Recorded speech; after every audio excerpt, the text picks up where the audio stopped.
We are going to start in about 5 minutes. If everyone has a chance to start finding a seat, we're going to start in about 5 minutes.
Welcome.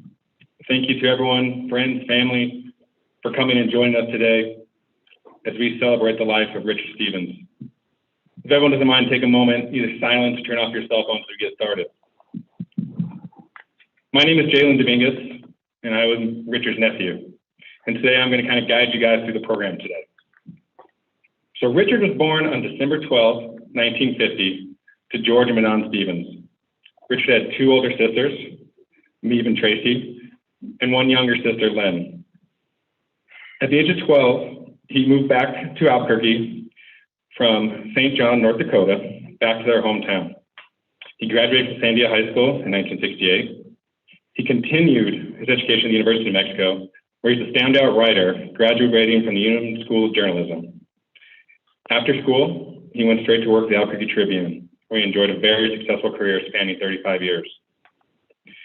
In 1989, Richard's son Trevor was born. In 1994, his daughter Kelsey. In his later years, Richard did a lot of freelance writing. He had stops at UNM Athletics, ESPN The Magazine, and the Albuquerque Free Press. In retirement, Richard enjoyed hiking, skiing, golfing, traveling, spending time with his dogs, and of course, spending time with his kids. Richard passed on October 13th, 2021, with his children by his side. I heard a quote once that says, "The highest respect that you can pay someone who has passed is not through grief, but through gratitude." And I hope today we can approach this ceremony with gratitude, with a deep appreciation of who Richard was and what he meant to so many of us. Richard had a diverse and deep impact on so many lives. You're going to hear from some of them today. His son Trevor, his daughter Kelsey, his sisters, Lynn and Tracy, his cousin Cameron, his colleague and friend Joe O'Neill, and you're actually going to hear some of Richard's own words as read by Zach Hogan and Carlin Miller. And I ask everyone in this room, as you hear them speak, listen with that approach of gratitude, with appreciation of how he impacted their lives. And also, in opportunities and moments of reflection, whether it be during song or during the slideshow, think about how Richard impacted your life and so many of those you love. Today, to start the program, I'm going to invite Lynn LeBeau up for an opening prayer.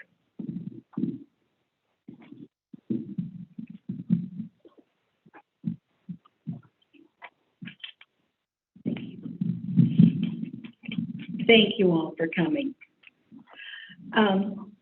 Psalm 23 in the Old Testament was written by David, and this is what it says: "The Lord is my shepherd, I lack nothing. He makes me lie down in green pastures. He leads me beside quiet waters. He refreshes my soul. He guides me along the right path for his name's sake. Even though I walk through the valley of the darkest, I will fear no evil. For thou art with me. Your rod and your staff, they comfort me. You prepare a table before me in the presence of my enemies. You anoint my head with oil. My cup overflows. Surely your goodness and love will follow me all the days of my life, and I will dwell in the house of the Lord forever." Let's all pray. Bow your heads. Our Heavenly Father, Abba, we gather here today to honor you and give you thanks to you for the life of my brother, Richard. Bless those that have come today to celebrate Richard's life, and bless their families and bless them in a special way. It is difficult to understand the death of what we love so much, but to know that through Richard's faith and blessed life, he now is in your presence. And we thank you, Father, for that. Be with us now as we turn to you for hope, for love, for mercy, and your mercies are new every morning, and that they will follow us all until we are all together again with Richard and the loved ones that we have lost. And we will be in your presence, given to us through sacrifice and the life of Jesus Christ, your Son and our Lord. It is in Jesus' precious name that we offer up this prayer to you and celebrate the life of Richard. Amen and amen.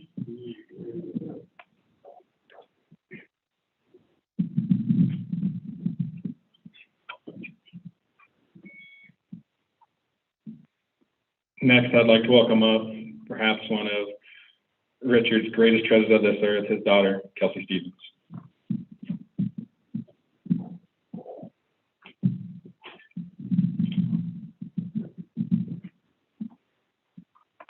It's hard to put into words a man that meant so much to me, a man that shaped and molded me into the person I am today. Although my brother would joke that shape was one of a curved back and curled toes, just like my dad. My dad and I both had scoliosis, and while my toes look nothing like his, Trevor would have you believe we both had the same raptor toes. While I may have gotten these traits from my dad, I also got all of his best traits. He gave me his beautiful blue-green eyes, his smirk, his witty sense of humor, and his competitive nature that drives me to be the best at everything I do. Growing up with him was such a blast. Trevor and I were both very serious as kids and afraid to do anything out of line. In some ways, our dad was more kid-like than us and was always trying to make us laugh, lighten the mood, or encourage us to be kids and break the rules every once in a while. He was also very patient with us when we did something stupid. I remember one time going fishing when I was very little and my dad was getting my pole ready to cast. After getting it all set up, he went to go pick up something in front of me and said very clearly, "Do not try casting it by yourself yet." Being a stubborn kid and thinking I could do everything by myself, I went to cast it and the line wrapped around my dad's face and the hook into his ear. Thinking I was going to die, I stood there frozen, and my dad calmly said, "Hand me the pole." as if not surprised, and untangled the line from his head and went about his business. Another time out camping, Trevor was trying to throw a knife and get it to stick in the ground. It hit a tree root, bounced up into the air, and landed straight down into my dad's thigh as he's sitting on a picnic bench nearby. Trevor, much like me, stood there frozen, and Dad just kind of shook his head and said, "Well, take it out." Although it seems like we tried to injure my dad on multiple occasions, we really did have some great memories camping. We would often go up to the Jemez, Angel Fire, or Red River as our family vacation, some of my best memories. My dad loved nature and being outside. He was always trying to get us to stop and take the time to appreciate a sunset or a beautiful nature view. Having my dad as a coach and mentor in all the sports I did growing up was another huge part of shaping the person I am today. Growing up with my dad, who could mercilessly tease anyone at times, and a brother who is 5 years older, I quickly learned to develop thick skin and compete with the big boys. I remember crying over losing board games to them as a kid because I hate to lose, and they never took it easy on me. My dad's competitive spirit did not stop at a certain age group. When my dad coached me in t-ball, he would strategize where to angle the kid up to bat so we would hit it in the perfect spot away from the good kids on the other team. Just the other day, he was bragging about how our t-ball team would dominate and actually had several kids that could throw and catch the ball, a major feat. He also loved talking about my 11-year-old basketball team, that he taught a full court press that would make girls on the other teams cry. Only after we were winning by a good amount would he stop the torture for the other teams. He truly loved being a coach and being a part of everything Trevor and I were doing. When I decided I wanted to learn a new basketball move or punt a soccer ball, my dad would give me a drill for it and go early with me before practice or stay late with me at the gym to help me practice. My dad also loved making up his own competitive games to do around the house. It could be as simple as trying to get a balled up pair of socks to land on a certain step on the stairs. The smallest things could turn into the most competitive and entertaining day. When I came back home after graduating and playing softball at Oklahoma, I spent a ton of time hanging out with my dad, and these last 5 years we were closer than ever. When I decided I wanted to take up golf as my new hobby, he was so excited to get the chance to be a coach again and help me get better. He would constantly send me videos of drills to try and would call me and text me saying, "We need to go to the range if you want to get better." Several times a week, my dad and I would go to the range or play around and then get lunch afterwards. The morning of a golf day, we would text each other a Shooter McGavin gift so the other person would know it was on. He was so excited to call me up and say, "Let's go chip today," or "Let's take back up to this course in Santa Fe that I like." He also got so excited for me every time I would hit a good shot and would joke that I, on the other hand, was hoping he would hit a bad one. The truth is I'm so competitive that I had to stay focused at all times because it didn't matter how good I got. He could always find a way to compete with this killer short game. While at the time I felt guilty for not spending more time working, I'm so grateful now for all the time I spent with him, and I wouldn't trade that for anything. I'm also thankful for the time COVID gave us to just hang out together when everything was shut down. We would often cook together, and we had our signature dishes like green chili breakfast burritos, biscuits and gravy, and French dips. Sometimes we would sit in the backyard and have a music jam sesh. I know all of his favorites, from the Eagles to James Taylor and Jim Croce. When I was little, we would scream "Bad, Bad Leroy Brown" at the top of our lungs while driving in the car. While he loved the classics, he even tried to start learning a few country artists for me, and he would get really excited when he could actually tell me, "That's Jason Aldean," or "That's Luke Combs." We also loved watching movies and TV shows together and quoting our favorite lines, like those from Young Frankenstein or Seinfeld. More times than not, before a movie would start and the screen would go dark, it would be dead silent in the movie theater. My dad would grab me and say, "Don't get scared now," just like Kevin did in Home Alone, much to my embarrassment. He would get so frustrated watching certain movies or TV shows where the lead character or the killer would make the dumbest mistakes. He also reveled in trying to guess the plot of the movie or the big twist before it happened, and he was really good at it. While I'd be trying to enjoy the show, Dad would be nudging me saying, "I bet that guy did it. What do you think, Kelsey?" He was a bit of a goof, but he embraced it and he had fun being silly and making us laugh. My dad found joy in everything he did, and he always seemed to be in a good mood no matter what. Nothing seemed to frustrate him or get him annoyed. He loved to walk around singing or whistling a tune. He would often bust out a few silly dance moves or try to get me to dance with him. And he could always find something funny to say. My dad was such a thoughtful and caring person. He would drop what he was doing to watch somebody's dog or go meet an old friend. He really didn't care too much about money or going on fancy vacations. He just liked to live in the moment and be present for the people around him. I think my brother and I would both say the biggest thing he taught us in life was how to not sweat the small stuff and live with a carefree, easygoing attitude. The older I get, I try to embrace his lifestyle, and it has already made me a much happier person. I would like to read a poem that he wrote for me. He sent this to me out of the blue about 6 years ago just because he was thinking of me. For Kelsey, whose love is a special place, written by her father. My secret place has its guests. The heart is welcome and can extend a hand to my soul. With shy smiles, they hurry to warm sands and soft grass. I will meet them there, welcome them to my safe harbor. The webs of the heart that tangle up with stress or grief have no invite. The memories of what is wrong with my other world will find no path. This place is for life's refugees seeking gentle waves of repose. I lie in the sand and lean into rich rainbows that wash over me. I curl in the grass with the virgin dew of morning, and I am cleansed. I turn to the ocean winds and feel fingers of love caress my hair. I see my soul and my heart in joyful dance on distant waters. They reach to me, and our fingers entwine forever in this place of peace. There's one last thing I wanted to say, and then I'll promise I'll stop talking. This part is going to be the hardest to get through. I wanted to explain the song we're about to play, which is Fire and Rain by James Taylor. The reason the song means so much to me is because I remember my dad singing it to his grandma, who everyone called Mama, just shortly before she passed away. I was only 7 years old, and it was my first experience dealing with death.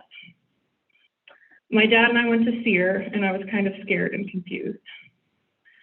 My dad held her hand and stroked her hair and said, "Let's sing her song. She loves music." And he proceeded to sing this song, which I will never forget.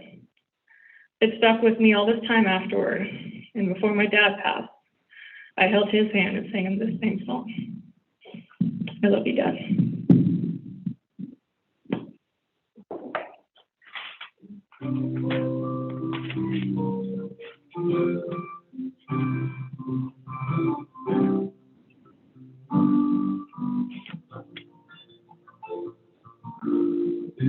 Yesterday morning, they let me know you was home.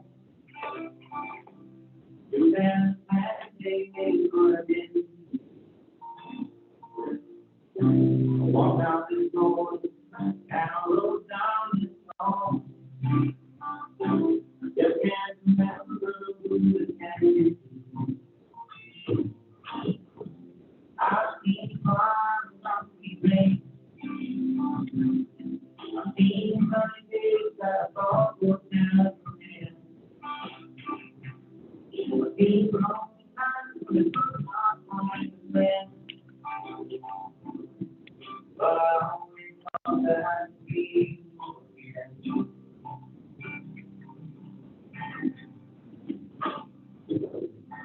Look down on me. You gotta help me make a plan.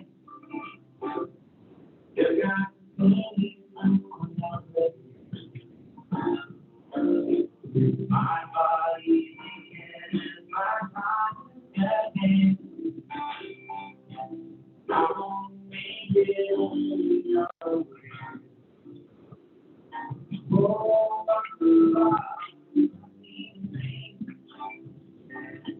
be Sunday that thought would never be. I'll be long time, but I always thought that I'd be alone.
Kelsey, you did good.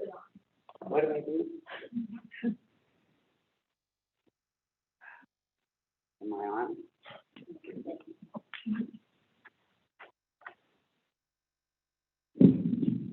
Thanks, Sam. You did good, baby. My name is Tracy Stevens Ingalls. I'm Richard's sister, 18 months older, but I was a lot wiser. The psalmist wrote, therefore my heart is glad, and my tongue rejoices. My body also will rest secure, because you will not abandon me to the grave, nor will you let your Holy One see decay. You have made known to me the path of life. You will fill me with joy in your presence, with eternal pleasures at your right hand.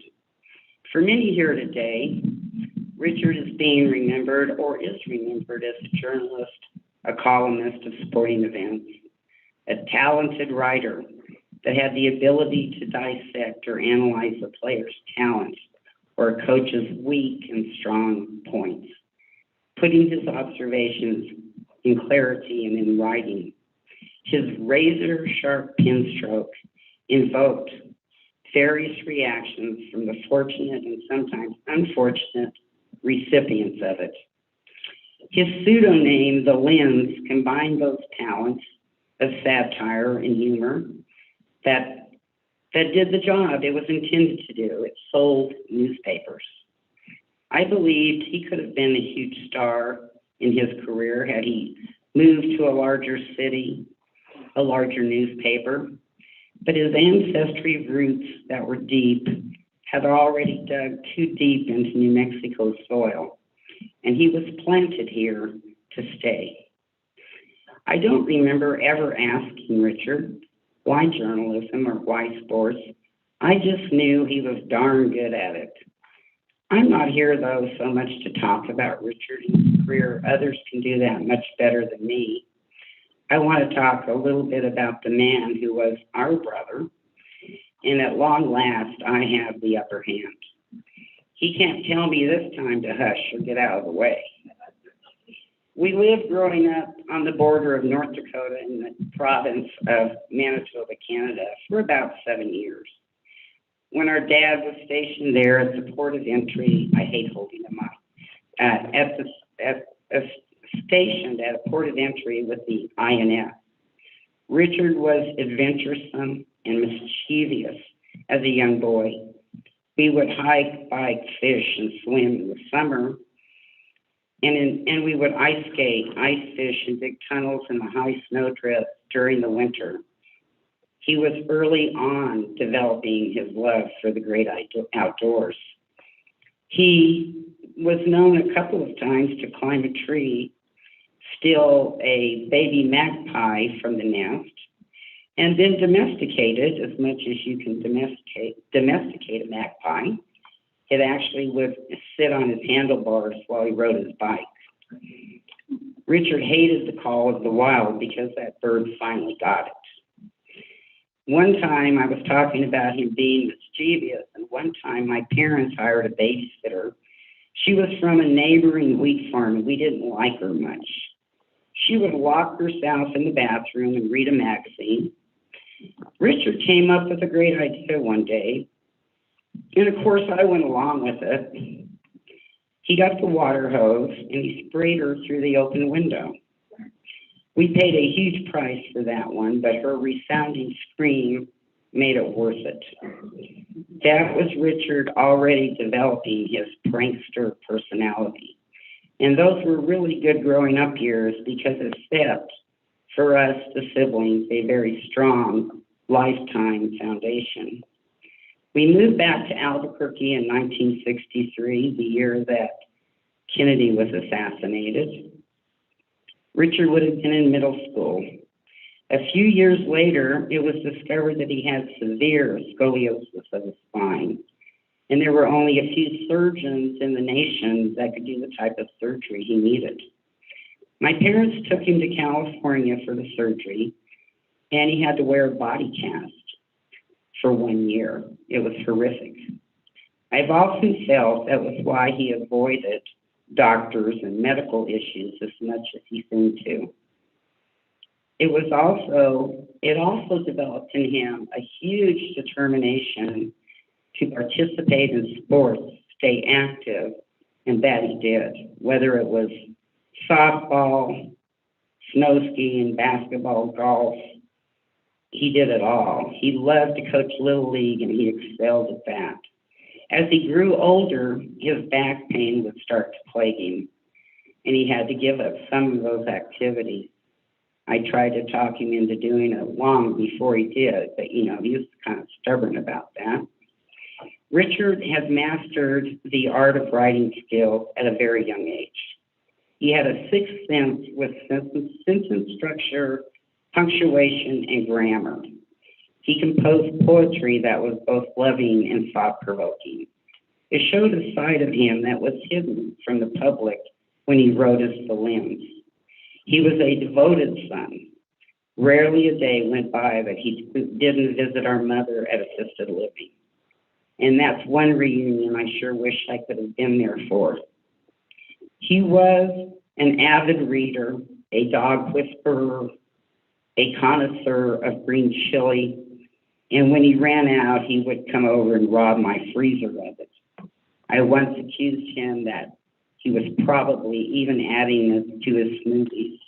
He was a competent fisherman, or at least he pretended to be, with all the gear he owned, and the vests and the hats and all the stuff that goes with fishing. And he and I fished many rivers together in northern New Mexico and southern Colorado. I have to tell you, that was one activity I could beat him at. And trust me, if I had the most fish or the largest catch of the day, he heard about it for weeks. I want to talk a little bit about Richard's love for his two kids, Trevor and Kelsey. It was apparent to anyone that knew him that love was deep and unwavering in all situations. It was never necessary for anyone in the family to email them or call them or text them, because Richard gave constant updates on any of their activities and their achievements. He was crazy proud of those kids. Some might say that he was living his life precariously through his kids, but I can tell you that's not true. No, Richard was the tree trunk. They were the branches. And it wouldn't be right for me not to address Richard's quirky sense of humor. I loved his sense of humor 60% of the time. Who do you know that has a voicemail on their cell phone that says, "This is Richard, leave a message"? unless you're selling an extended car warranty, Tupperware, or Viagra. And I might call you back. Really, Richard? Really? I brought a letter that he wrote me. I lived out of state 47 years ago. It's short, like most of the letters he sent me. I'm not going to read the whole letter. I'm going to read a couple of highlights of it, only because it depicts his humor and mixed with his satire perfectly. And this was very typical of what he would write me. Dearest sister that I love so much, I couldn't remember your name. I have received so many of your letters without replying that my conscience was attacking my sensitivity and I could not sleep. I was mentioned in those letters, wasn't I? Most everyone here is fine. Lynn thinks she's 40. Ronnie just got out of the state pen. And Eric has almost found himself a job. Mother is expecting Dad home any minute. I am fine, and my sports car misses you. It hasn't been rained into in so long. He would loan me a sports car, and I didn't know how to put the top down. That's another story. I covered a women's golf tourney today, and Eric accompanied me and drove the golf course. He was terribly impressed with the hard labor I do. It's very hard not to spill your beer in a golf cart because of all that shaking. My meatloaf is burning, so ta-ta, love Richard. I kept it 47 years. Richard's motto in life was, why do it today when you can maybe do it tomorrow? I asked him on occasions, Richard, why are you procrastinating?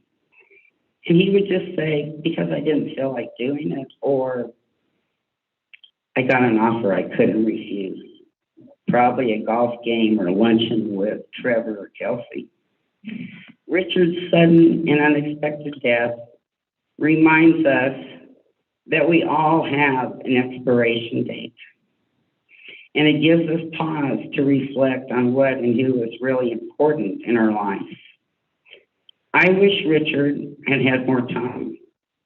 I would have loved to see him publish his poems, write a book, and find his soulmate.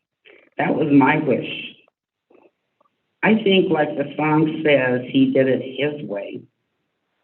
To quote Henry Beecher, when a person's life comes to its final sunset, the skies of this world are illuminated until long after he is out of view. Such a person does not die from this world, for when he departs, he leaves much of himself behind. And I think Richard has accomplished just that. I would like to close speaking for Richard as if he were standing here. If he were, he'd be correcting my grammar.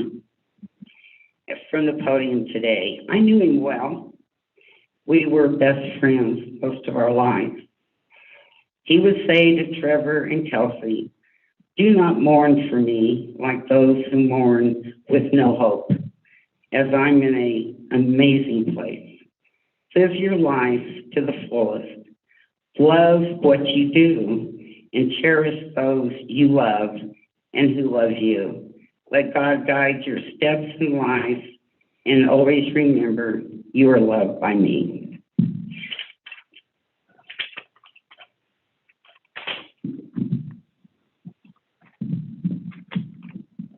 Thank you, Tracy. Next, I'd like to welcome up Richard's cousin, Cameron Stevens.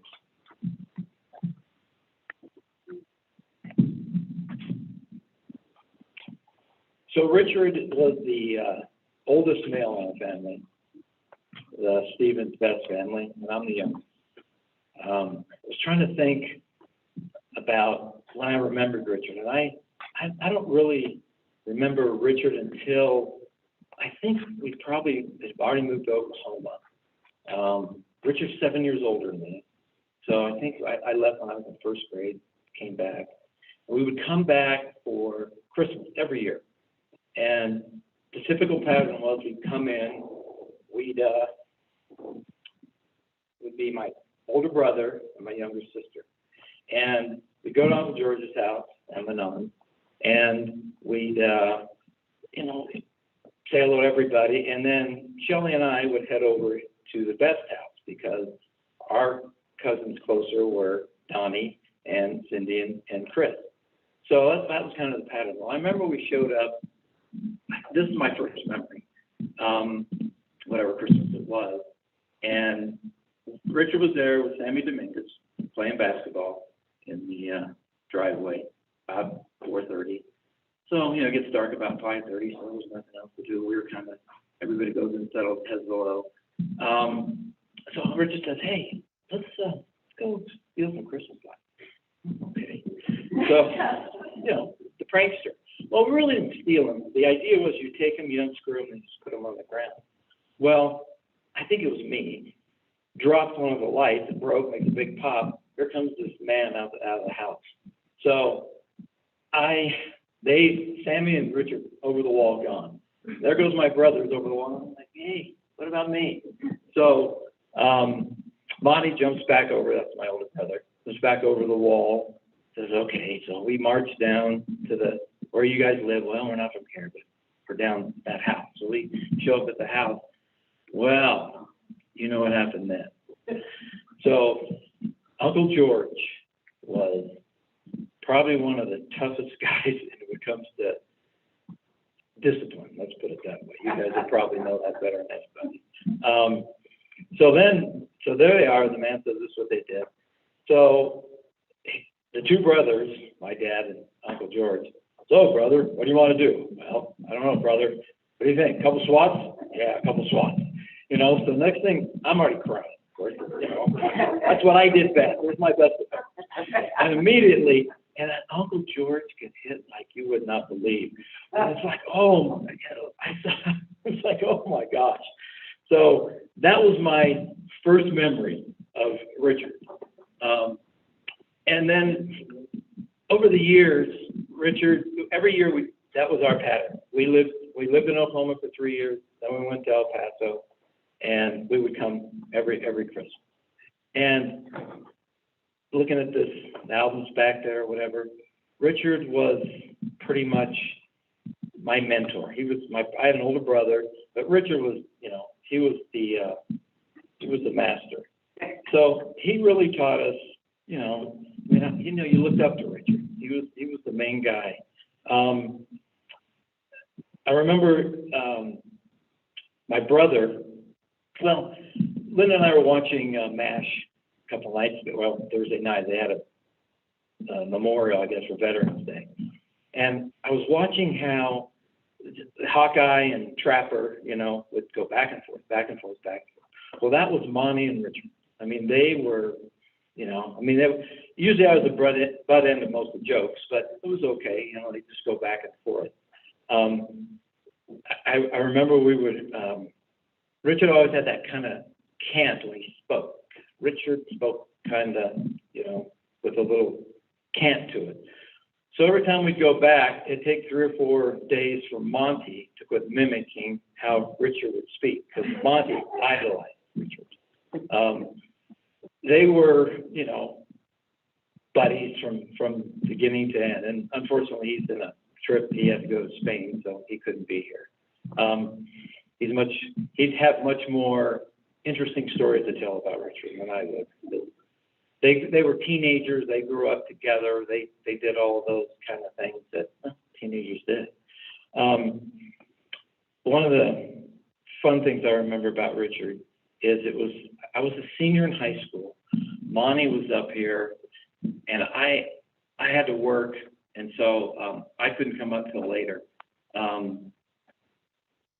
guess it was, and my friend came up here with me because he had a cousin that was living up here too, so he was going to see him. Richard was living in a house where he had a basement, somewhere by UNM. I don't really think that's where it was. I don't really remember. But we showed up about 7:30, some beer downstairs, you know, and he had that basement, lots of music playing. So they said, hey, have you heard that live version of Leonard Skinner's new song? No, I haven't heard it. So we got on the radio and called. Finally, you know, got through it. Said, yeah, you play it. Well, a few beers later, some other stuff later, we kept calling in. And so then it started to be kind of like a prank. And I didn't know any of these people. Richard did, but he'd call in and he'd say, this isn't for my buddy Bob. I just can't get his attention. He won't pay attention to me. And he actually used their full name, right? So whoever these people were, if they were listening, it was like, you know, Bob and Jim are not, you know, really together, but Richard was putting them together. So you talk about prank, that was Richard. That's exactly what Richard would do, and he did it quite well. I also remember that summer, as a matter of fact, talking about Uncle George, is we went to the lake. So you guys had an Impala, I can't remember, a white car with a boat and a hitch.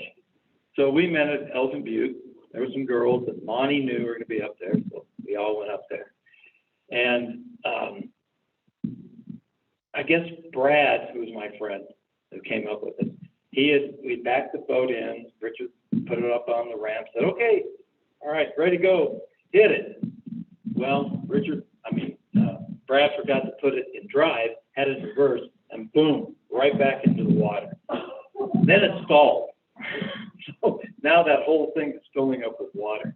And oh, I remember poor Richard's face. We pulled that thing out, and he just knew he had to go back to Uncle George and say, sorry, Dad. But it does happen.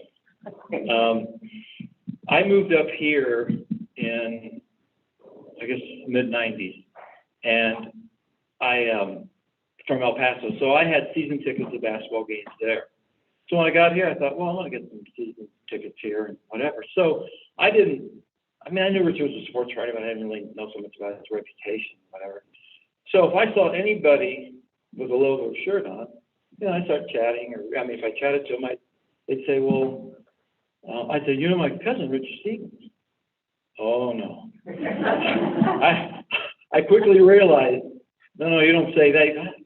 I don't know that guy. But then you did find those people, again, with the lens that he was famous for. My uncle Nick loved the lens. I mean, he would bring it down when we were down there in El Paso all the time, talking about how Richard was. He loved Richard. He loved all the things that he did. He really did in sports. I wasn't really going to say this, but I'm trying to find the meaning in Richard's death. Richard and I hadn't spoken probably in 6-7 months. We had a little bit of a difference. And just listening to that song, I always thought I'd see you again. It's a warning to all of us, anybody. If somebody you want to reach out to, don't let that happen. Time goes by, none of that stuff means anything. Love is the most important thing, by far. And I loved Richard Stevens.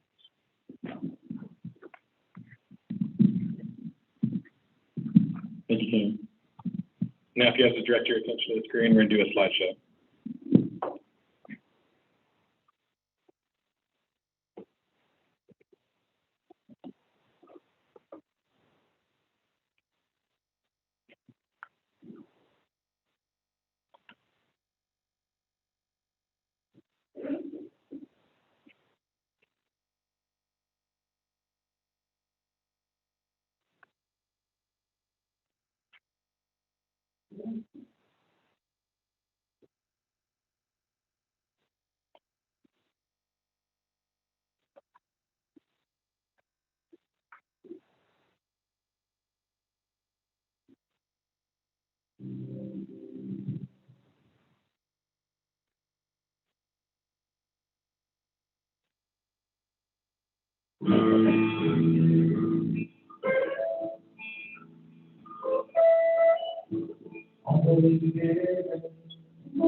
Thank you to Holly, Lou, everyone who put that together.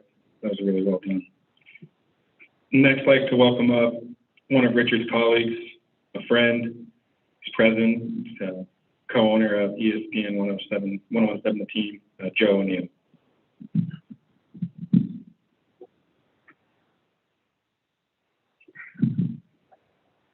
Thank you, Jalen. Yeah, that was a terrific video. Yeah, if Richard would have been around when I saw that, I would have told him two things.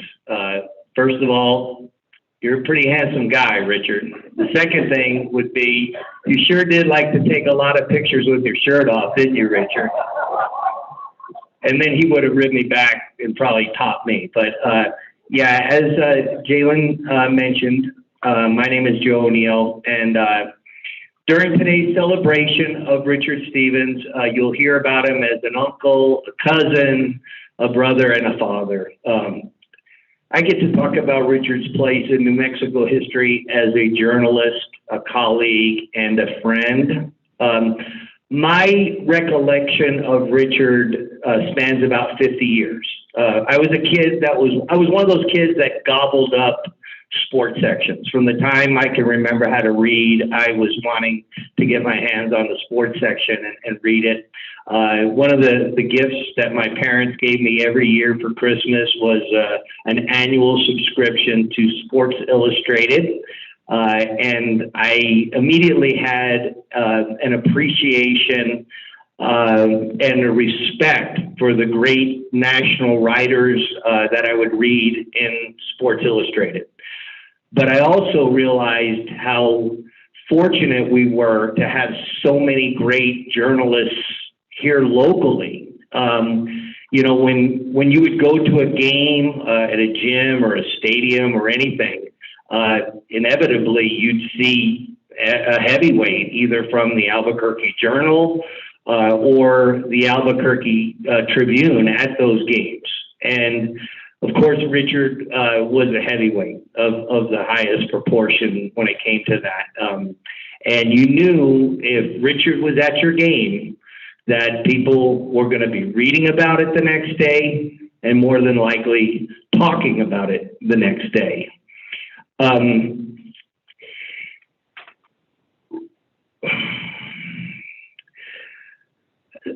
You know, one of the things, the reason I think that Richard was so good at what he did is he really cared. And I will also say this, and I'll get back to this later, Richard was an excellent athlete too, and I'm going to talk about this later. But I think his athleticism and his love of sports enabled him to even write that much better about sports than had he not been.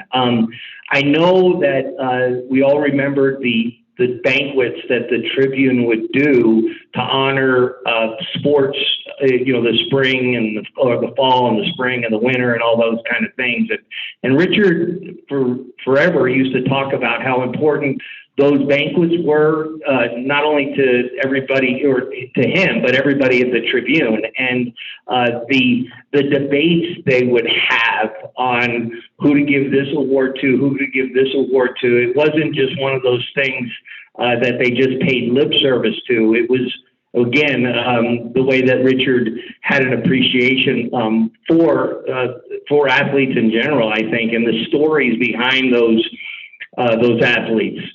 His nickname was Slick, okay? His nickname was Slick, and I don't know exactly how it originated. Of course, Rick is short for Richard, so Slick Rick would make sense, but Slick was also a way to describe the smoothness of his writing skills.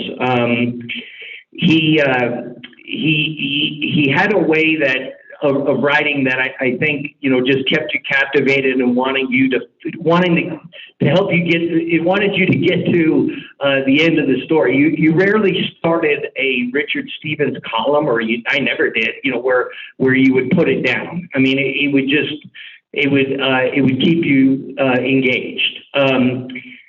So Rick Wright with the Albuquerque Journal did a piece on Richard after he passed, and talked about Richard's love of his job and, quote, how remarkably good he was at it. All right? Rick is one of those heavyweights I mentioned earlier, and that's growing praise from a guy like Rick Wright, how remarkably good he was at it. All right? Phil Casals, who's now the editor of the Santa Fe New Mexican, he was, amongst other things, Richard's editor at the Tribune. He also wrote recently about Richard's passing, and he talked about how the fellow staffers at the Tribune marveled at the ease in which words came to Richard. That's high praise again from a guy who has spent decades in the industry as well. I would recommend, if you get a chance, to read both Rick's Journal, Rick's story in the Albuquerque Journal about Richard, as well as Phil Casals' story about Richard in the Santa Fe New Mexican. I think they both did a really, really good job of explaining Richard's impact to their industry. Phil also talked about the ability of Richard to come from a game and literally sit down and machine gun through a column that inevitably would be the best piece in the newspaper the next day and inevitably be the column that most people were talking about the next day. And then that goes back to what he was talking about, the ease in which words came to Richard. Other things that I have known all along was the impact that Richard made to so many young journalists along the way. I'm sure not only with the Tribune, but from the Journal to some degree as well. The list goes on and on and on. And, people like Edgar Thompson at the Orlando Sentinel, Rick Mays at the Washington Post, Ileana Limon Romero with the LA Times. And these are people that are still very, very prevalent in the newspaper industry. Jeff Carlton, who's the communication and public relations director at the University of Texas at Arlington. And then one other one, and I'll just bring up Jeremy Fowler, because, you'll see him on TV if you're watching ESPN tonight. I reached out to Jeremy when I learned of Richard's passing, and man, you could tell as busy as he was in, with what he was doing, it really hit him hard. He first talked about how he got to Albuquerque and didn't know anybody, and Richard not only helped him, but literally said, you can stay at my house until you get settled, and Jeremy took him up on it. But here's Jeremy Fowler, ESPN.com. Again, you'll see him on TV, commenting about tonight's NFL games and all that kind of stuff. The first thing he said was along those same lines is, man, I always admired how Richard could just put his thoughts into words so quickly. He goes, man, even now, when I'm struggling with things, I often think, man, I wish I had Richard Stevens' talent to be able to write like he did and have things come to me like that. And again, high praise. Richard had a way of making you come back for more. In other words, you kind of craved reading Richard Stevens' his stuff. It was brought up a couple of times, this whole alter ego or pseudonym, the lens. People have chatted about that. So, to this point here today, but I can guarantee you that I was one of the guys that was running to the newspaper stand every Thursday to read that story. It was appointment reading, and man, that doesn't come around much. You hear about appointment listening or appointment watching. Well, Richard was appointment reading, and again, I'm going back 50 years with him, and I can't remember another writer that had this compelling niche of knowing where if you went to the newspaper stand on Thursday, put your 50 cents in or whatever, you would be entertained 100% of the time. There would be something in there that would make you laugh.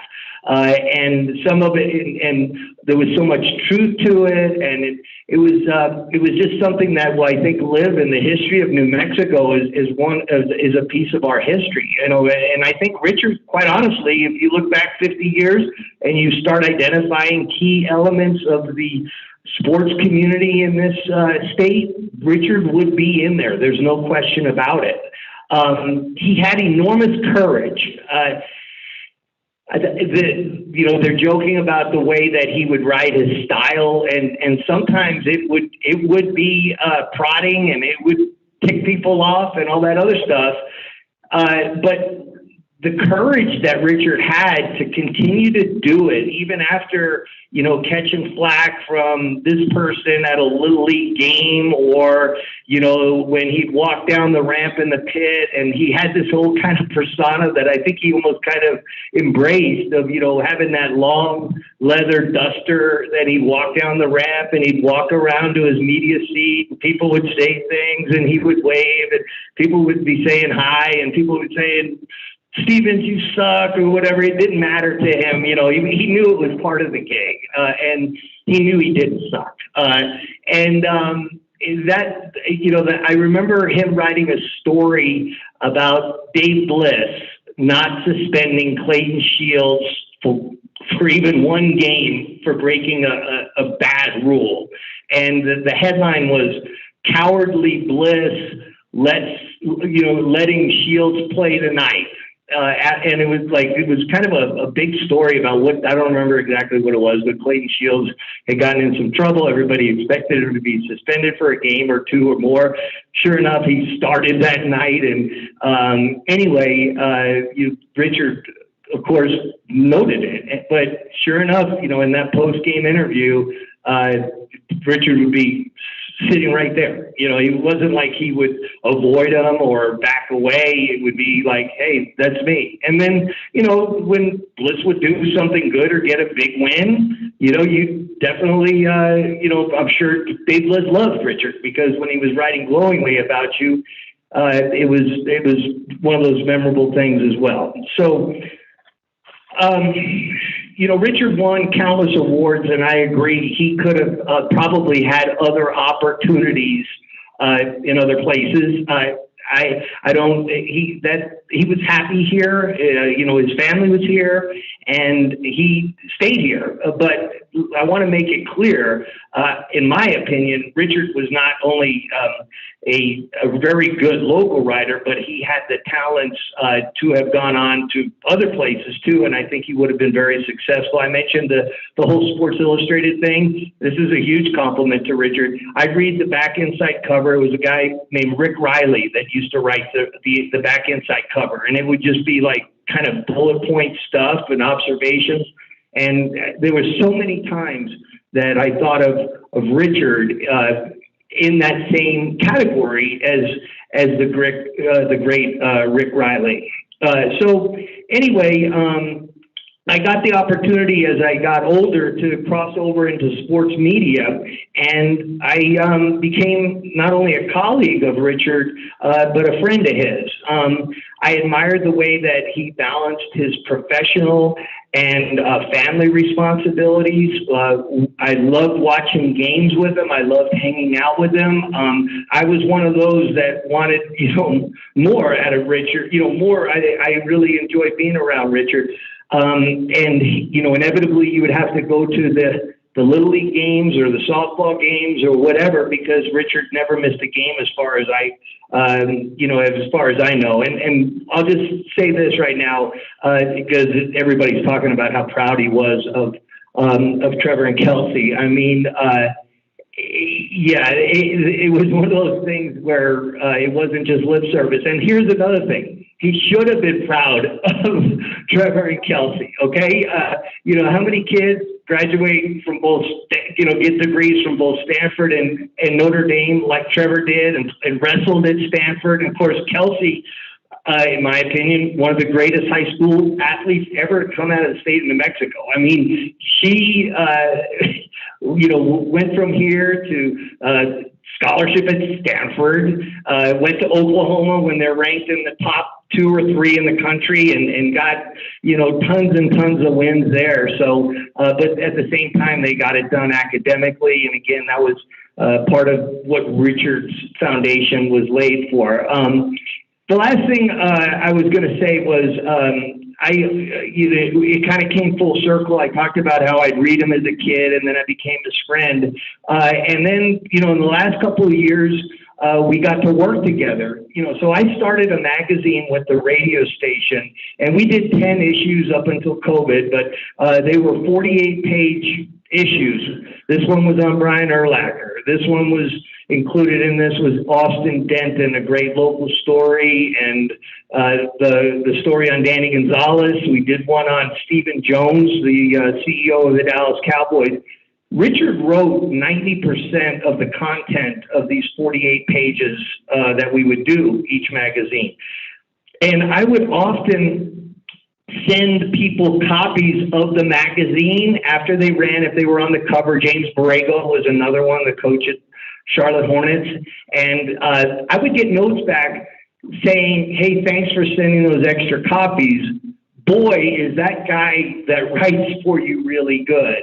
And I was like, yeah, that's kind of why I identified Richard to do this project with me because I did know he was really, really good. So I know I had one more thing in here that I wanted to get to. Oh yeah, I told you, I promised you I'd talk about, well, actually I'm doing this because of all the things I say, if I didn't include about Richard being a really good athlete, I think he would be upset with me. So I'm not going to get to upset Richard, but Richard was a very good athlete. I saw him, playing a lot of the highest level of softball in town, humongous tournaments, and Richard would be there, leadoff hitter, getting it done, speed. I know in pickup basketball games, you always wanted to have Richard on your team because he was going to do the right things and he was going to make a bunch of mid-range jumpers. Another thing about Richard is you wanted him on your golf team in a scramble too, because when it came to, getting up and down from off the green or making putts, Richard could get it done there too. So I think that is certainly important. Things, other quick observations of this, and memories of him, his love for New Mexico. I would call him and he would be hiking in either the foothills or somewhere.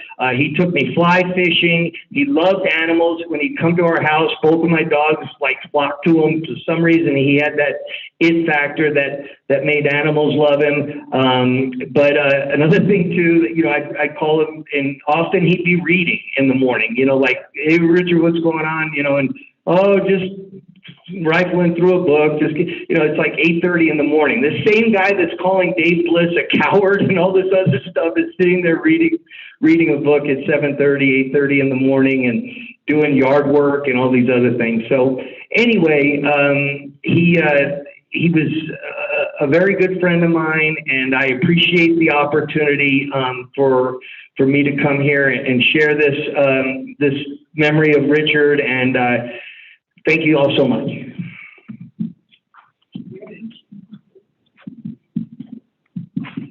Sorry.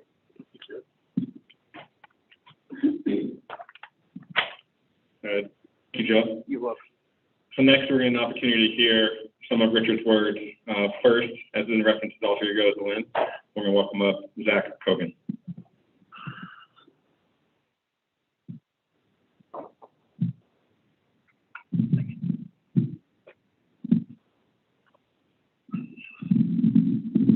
For over 20 years, Richard wrote a weekly column in the Albuquerque Tribune as his insult comic alter ego, the Lynns, also known as the Great One.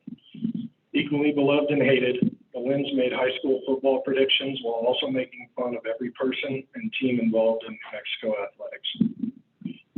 This is how the Lynns described themselves in 1992. Coaches call the Lynns a nightmare in ink, among other things. The Lynns haunts coaches' thoughts. He changes their game plans. He causes them to bang helmets into lockers. When coaches groan and grab their stomach, someone might ask, ulcers? The coaches will say, no, the Lynns. To give you a sense of a typical Lynns column, here's a column from September 20th, 2001 titled, Want a piece of the Lynns? Line up or else get online. The Lynns just realized that, compared with the Lynns, Rodney Dangerfield gets respect. The Lynns just realized that, compared with the Lynns, City Councilor Greg Payne is a popular guy.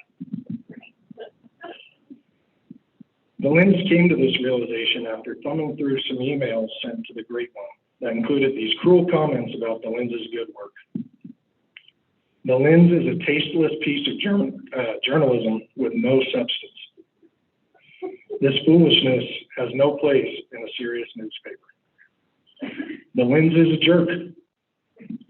First, the jerk one would like to foolishly thank the reader who called the Lynns a tasteless piece of journalism with no substance.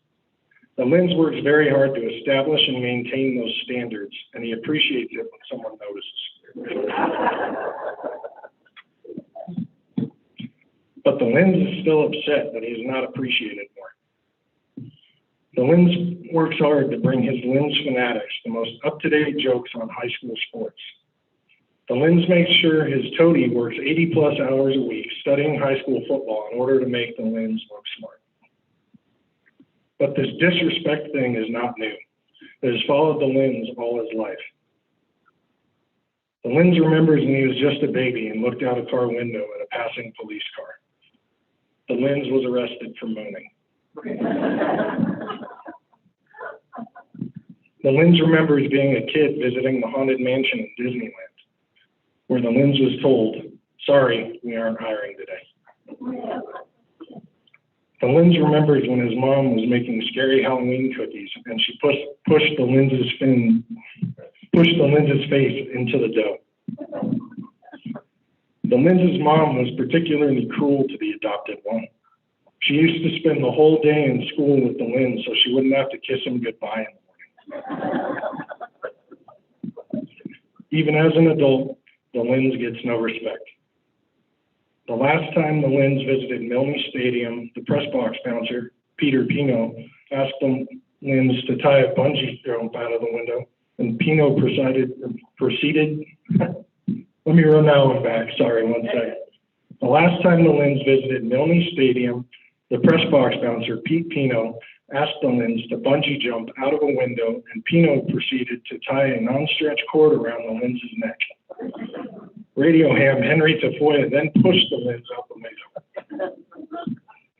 When the Lynns attended El Dorado's practice last week, Coach Dave Williams told his Eagles to go tackle the dummy. They tackled the Lynns. The Lynns just hopes this happens the next time he visits a Rio Grande practice. The Lynns will go untouched. The Lynns continues to be the hottest thing since Britney Spears. The Great One went 21-3 last week and stands 53-14 on the year for an unbelievable 79%. Here are the Lynns gems for this week. Del Norte by 3 over Albuquerque High.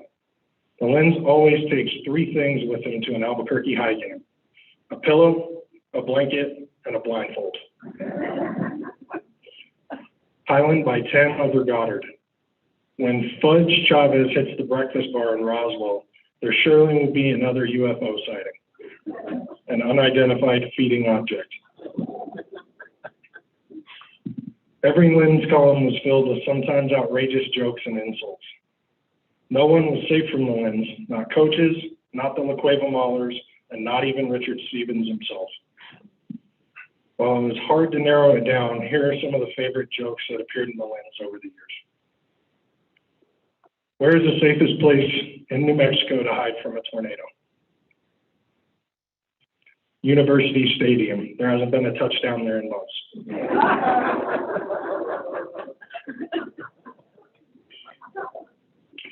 The Lynns was recently blasted in an email for not being a diehard Lobos basketball and football fan. The Lynns thinks this is a great compliment. The Lynns actually sees a big difference between a Lobo fan and the Great One. Here are just a few of them.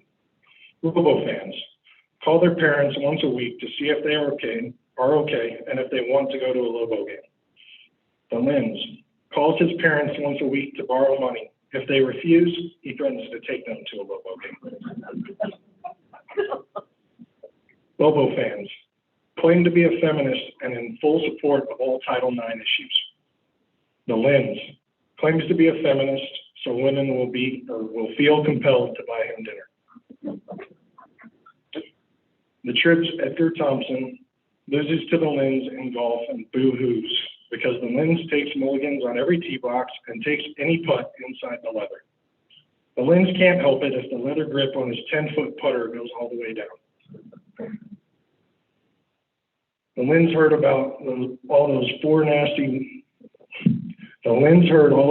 nasty four-letter words the Bulldogs wrote outside Hobbs Stadium.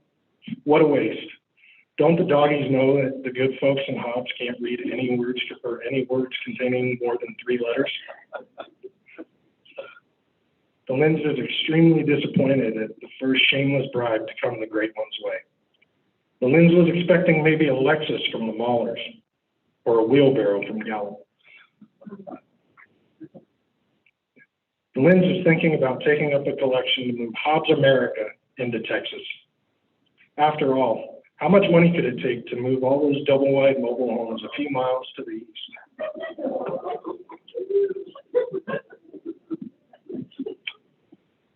The Lins remembered the last time he was dating an Aggie girl. The sweet couple got into a big fight over expenses. The Aggie girl wanted the Lins to quit spending so much money on booze. The Lins wanted the Aggie girl to quit spending $500 a month on makeup. The Aggie girl said, "I'd buy all that makeup so you think I'd look good." The Lins said, "That's what the booze is for."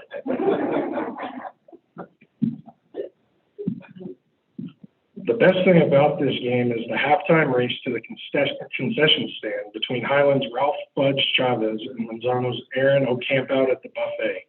Of course, for these two to get to the food line by halftime, they have to start their dash in the first quarter.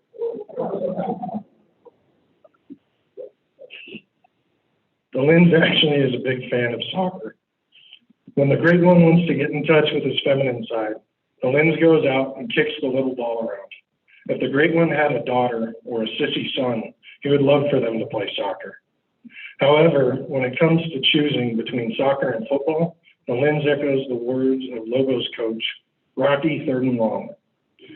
Football is a man's sport, and as we all know, the Lins is all man. The Great One has always been known for his generosity to the common man, for his compassion to those not as fortunate as he, for his understanding to those not as smart as he, for his pity to those not as good looking as he, which includes just about everyone, especially offensive linemen and copy editors.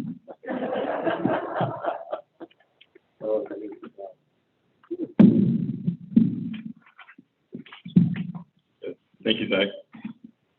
Next, we're going to welcome up Carlene Miller to read the final article that Richard wrote for the Albuquerque Tribune.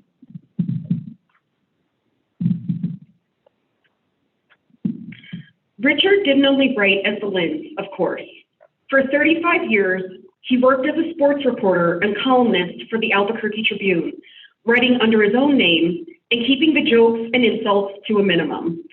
On February 23rd, 2008, the Albuquerque Tribune closed its doors and published its final paper. Within that paper was Richard's final column for the Tribune, titled, "Faces I'll Remember Are the Smallest Ones." I think it sums up much of what Richard thought about sports, about family, and about life. The memory of a small boy crying is still the one. It's the one that sticks as much as Jim Valvano's NCAA dance in the pit, as much as Petey Gibson's pit bomb to beat NMSU, as much as Clayton Shields' 75-footer that broke Neil McCarthy's Aggie heart, as much as walking into Caesar's Palace sandwiched between 6'6" Michael Cooper, 6'5" Marvin Johnson, 6'10" Will Smiley, and 6'8" Willie Howard. The kid was a no-name, although I'm sure he had one. He wasn't Bill Gentry, Magic Johnson, Jim Holzman, Ralph Tasker, Linda Estes, Tiger Woods, Cal Dem, Nancy Lopez, Larry Bird, Norm Ellenberger, Tommy Lasorda, David Williams, Abby Garchek, Johnny Tapia, Michael Jordan, Rosie Jones, Joe Montana, Terrence Mathis, Stoney Case, Rocky Long, Mike Piazza, Gary Colson, Mike Shepard, or any of the big names I've spoken with in 35 years of journalism. He was just a scruffy kid standing in a Little League dugout, wearing baggy pants and looking up past the brim of his hat at a screaming father. A father who had no business coaching and probably not much of a clue at how to be a dad. The kid's mistake was a little one. He struck out. He let the dad/coach thing hulking in front of him down. I remember his tears as vividly as I remember Valvano's. I remember his pained face as clearly as I remember McCarthy's mug after Shields' prayer was answered at the buzzer in Las Cruces. My touchstone in sports has never been the games that produce everlasting names and everlasting egos. It's been Little League, high school, youth soccer, Yaffle, kids. It's been the Sandlot Warriors who play the game for free and fun and leave you memories that don't come with names. They come with faces. They come with smiles. You would hope that after 35 years of covering sports, there would be some wisdom to impart, and probably there is. The message is one that roots back to that Little Leaguer's tears. It's a message for the grown-ups, and it will surely fall on deaf ears once again. They say that the only thing wrong with youth sports is the grown-ups, and there is truth in that, just like there is falsehood. Most of the grown-ups involved are a good part. They are well-intended, passionate, supportive, and there. Being there is huge. And then there are the other grown-ups, the ones who fall into the parent trap, the ones who fall into the coach trap. The kid that cried on that long ago sunny day was doomed. His grown-up was victim to both traps. It was a dad too caught up in expectations. It was a coach too caught up in winning. The trap for coaches is honoring too much the W, the win. These are the coaches who forget the importance of the smile, the gift of participation. They kill the love. They stomp the passion. But bad coaches come and go. Parents usually stick around.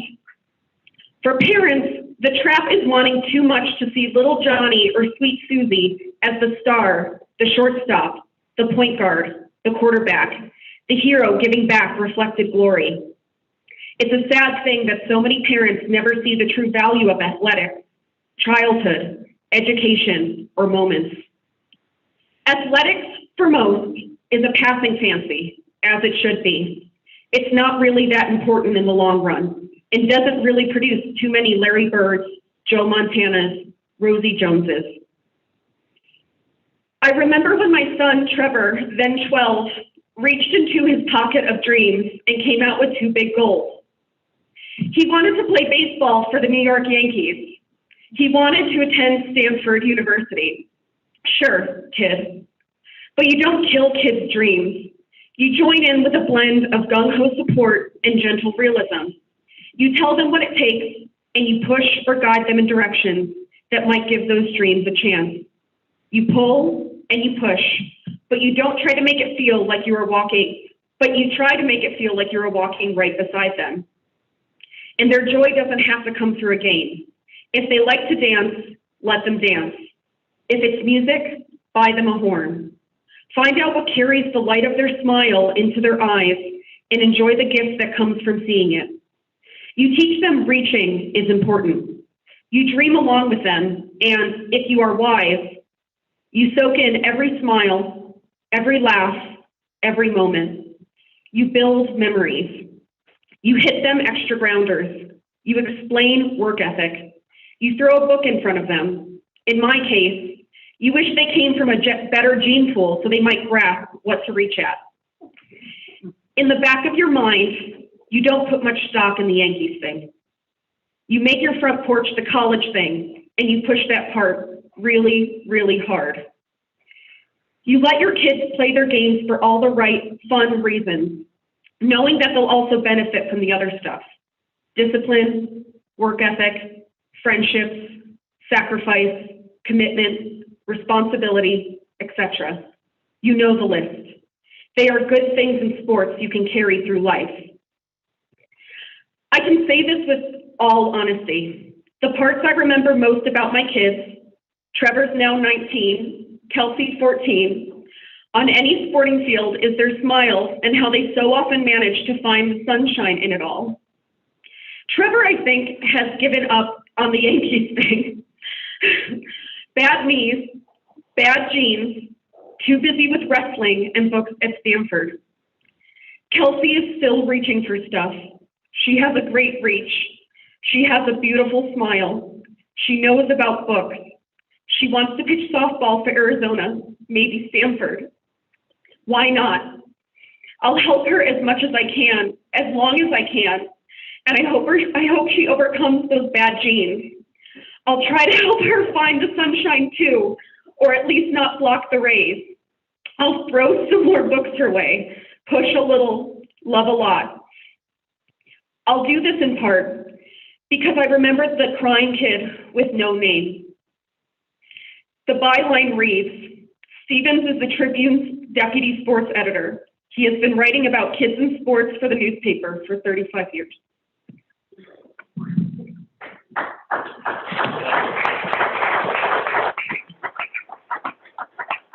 Thank you, Karen. Next, I'd like to welcome up Richard's son, Trevor Stevens.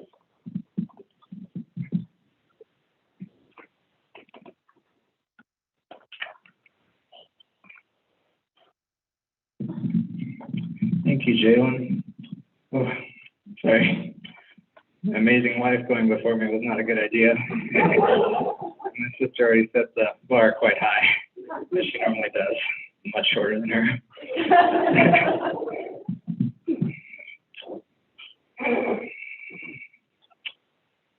It was quite the daunting task deciding what I wanted to say about my dad.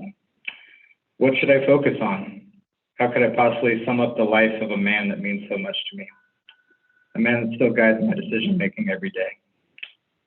Growing up with Dad was one of a kind. He was never the straight-laced, cookie-cutter, taskmaster dad. He's usually that dad that all your friends would remember and talk about. No one was safe or would be spared from Dad's jokes. His jovial nature and witty sense of humor carried through in all of his interactions. And despite his sometimes stinging jokes, people usually loved him for it. In case any of you are still wondering, I got my sense of humor from my dad. But if you ever asked me or Dad who was funnier between the two of us, we'd both undeniably tell you that we might be funny. But Kelsey's sense of humor is what really cuts deep and bites. Girl's humor is vicious when you cross her, and she learns from the best. When I finished law school and moved back home, I told my dad that I wanted to get a house. There was this new girl I was dating, and I was doing my best to convince her to move to Albuquerque. I found a house that I thought was perfect, but I couldn't afford it on my own. Dad, without any prompting, insisted on helping me get my Carlene trap, as he called it. When I wondered how I could ever repay him for his help, he told me not to worry, since he was going to be my roommate for the next 2 years. Until Carlene graduated and kicked him out. Dad and I have always been close, but in those 2 years we became best friends. Despite our different opinions on when to clean dishes and how often the lawn needed to be watered, I loved coming home every day from work, no matter how hard the day was, to someone who was always so happy and excited to just hang out with me. The 2 years went by. Carlene kicked Dad out, as he expected and probably wanted. But our relationship remained the same. We'd still talk on the phone for hours each week. And in our free time, Carlene and I spent time with Dad hiking, going to the movies, and having him over for dinner. My dad gave me the gift of a house for me to build into a home for my own family. But the greater gift was the time spent with him. Most people have a relationship with their dad as a child. Not everyone gets to become best friends with their dad as an adult.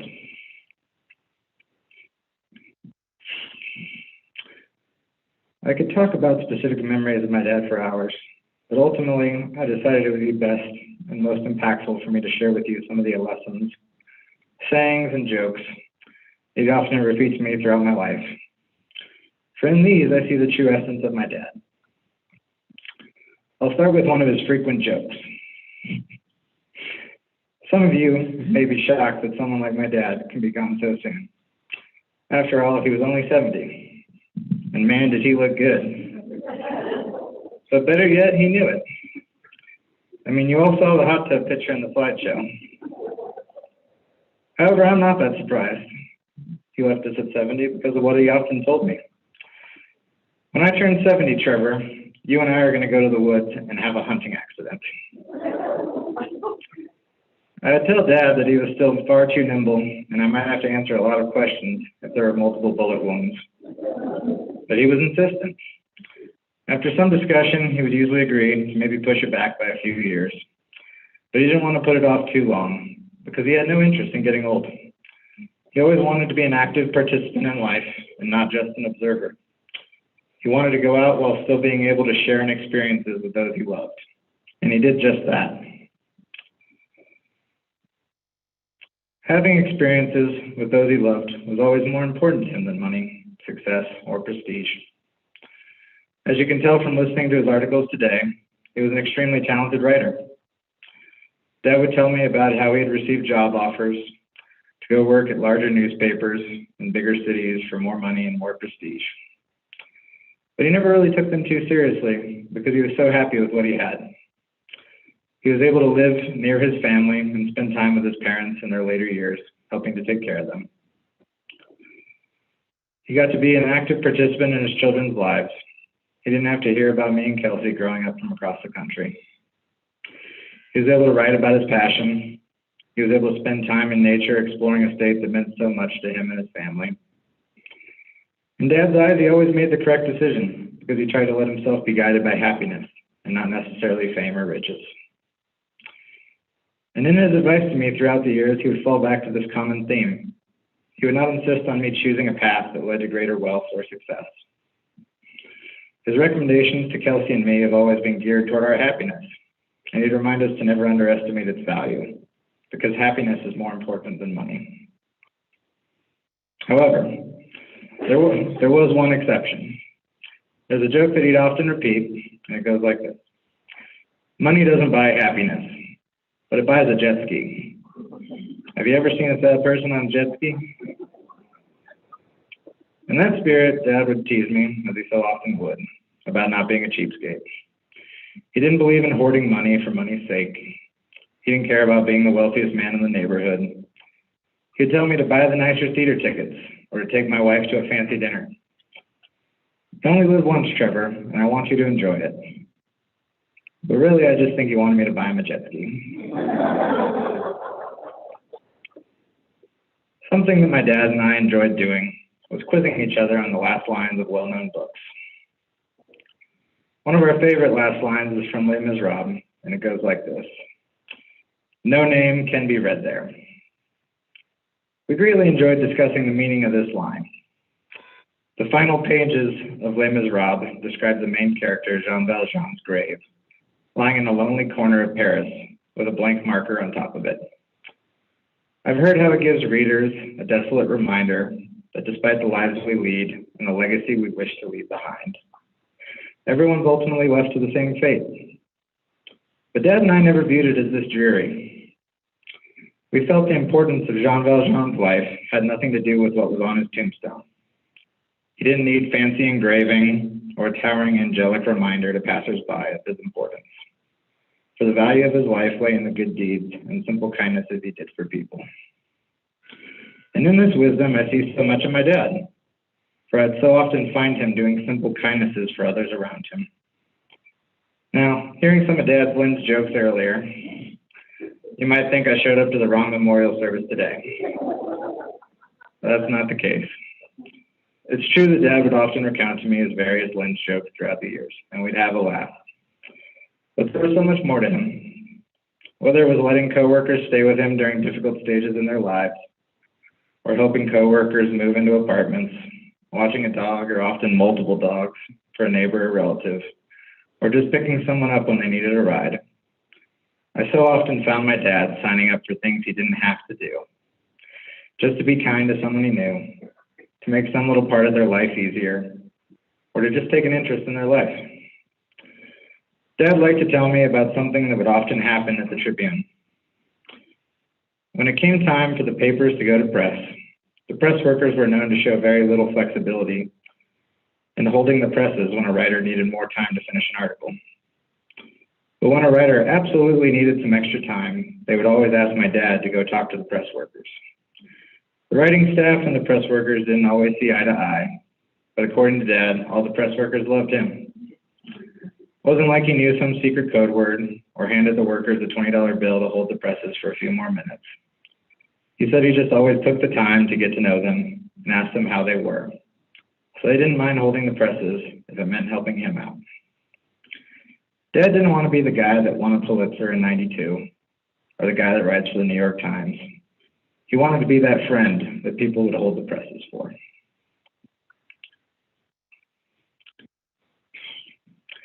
As my dad would say, it doesn't matter that no name can be read there, because the pages of our lives are filled out long before we're gone. Those pages should be filled with simple kindnesses and gestures for friends, family, coworkers, and acquaintances, because that's what truly matters. Now, there's one final saying that my dad would repeat to Kelsey and me often that I want to share with you today. One time, my dad was helping me drive back to Albuquerque from Stanford for the summer, and he insisted we take the Pacific Coast Highway to get home. As he pointed out, it's an absolutely beautiful drive, and he'd rather enjoy the scenery and the ocean than get home faster.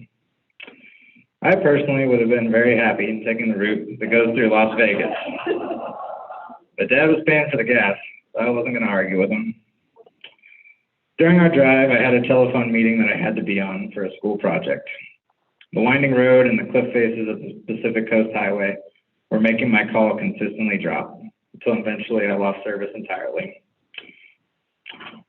I was feeling mad, complaining about taking a road with no signal, and telling my dad about all the implications of me not being on this call. To all of my ranting, my dad's casual reply was this: "It's all going to be okay. We're already where we want to be." Rather than calm me down, this response from my dad only earned him a snarky reply from me. "Well, if we're already where we want to be, why are we driving?" Throughout the years, Dad would repeat this little mantra to me and Kelsey often: "We're already where we want to be." And we'd say it back to him in teasing ways as often as we could. And depending on the day, you might get a slightly different answer from Dad about what he meant by that saying. But I'll tell you what I always took from it. He wasn't talking about being on the Pacific Coast Highway or being in California. He was talking about being there in the moment with his son, his family. So often with me and Kelsey on our trips or somewhere in town, Dad truly was where he wanted to be because he was with the two of us. You can see it in so many of his decisions throughout life, but he chose to be closer to us. And that love was reciprocated. Kelsey and I could not get enough of our dad. He was our best friend. I'll not go a single day without seeing so many of my dad's best traits reflected in me and my sister. Our humor, our competitiveness, our love of nature. But I'll also see the things that shone brightest in him, that we'll still strive to be better at every day. His patience, his joy of life, his caring nature. And every day I know that Kelsey and I will carry our dad with us and keep him close to our hearts, guiding us to be better people. And knowing that he will be with us every day, I just hope that Dad's already where he wants to be.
Thank you, Trevor. They say that the greatest use of a life is to spend it doing something that will outlast it. Clearly, I think Richard might have known something some of us didn't, because he did it right.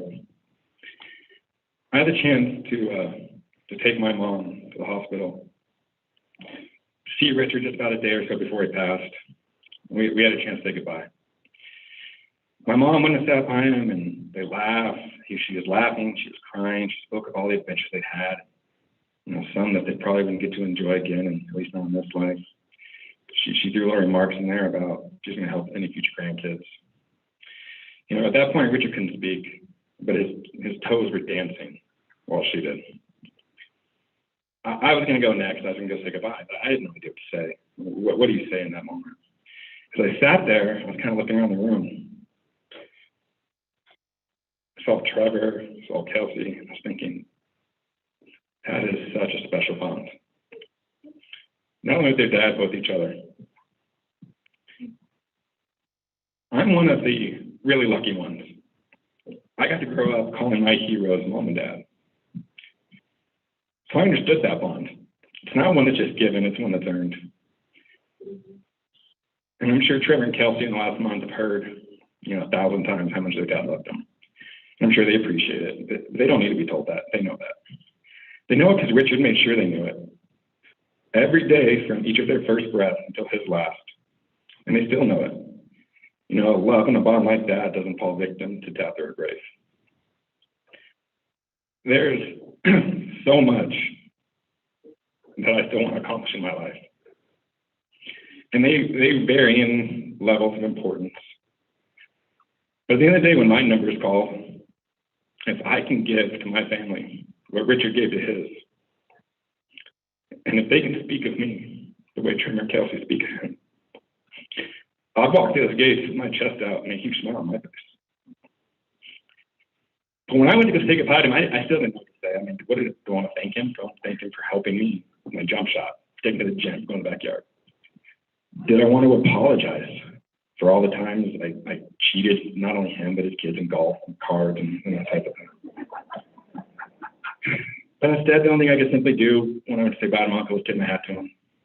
And just say, Uncle, well done. It was a life well lived. On behalf of our family, we are so thankful for you guys being here to celebrate Richard with us. Trevor and Kelsey and the rest of the family, they're going to stick around a little bit afterwards. There's refreshments in the back. So if you have a chance, you can go and give some final words of condolences to him. If there's a story or a memory you'd like to share, Richard, you can do it on his MyKeeper website, do it on his Facebook. Or if you get an opportunity, put it down in writing. You can send it to Trevor and Kelsey. I know it would mean a lot to them. Thank you again for all being here today, and be safe.